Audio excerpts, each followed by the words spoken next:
Itu maknanya apabila kita melihat seorang dia tinggalkan yang wajib, kita suruh dia buat yang wajib, dan ini kita membantu dia dengannya. Antara amalan yang sangat baik dibuat di bulan Ramadan adalah al-amru bil ma'ruf wan nahyu 'anil munkar. Allah Ta'ala berfirman, kuntum khaira ummatin ukhrijat lin-nas ta'muruna bil ma'ruf wa tanhauna 'anil munkari wa tu'minuna billah. Maknanya umat ini adalah sebaik-baik umat yang telah dikeluarkan kepada manusia, membuat al-amr bil ma'ruf wan nahy 'anil munkar.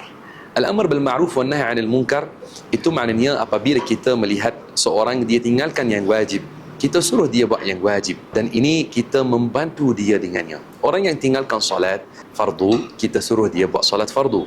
Orang yang tinggalkan puasa Ramadan, kita ingatkan dia tentang azab Allah Subhanahu wa taala dan suruh dia untuk puasa. Jika kita melihat seorang yang dia membuat dosa, dia buat umpatan, adu domba atau selainnya daripada dosa-dosa, maka kita tegur dia, suruh dia untuk berhentikan dan bertaubat. Semoga Allah Subhanahu wa taala kurniakan kepada kita jalan yang mudah untuk kita membuat al-amr bil ma'ruf wan nahy 'anil munkar.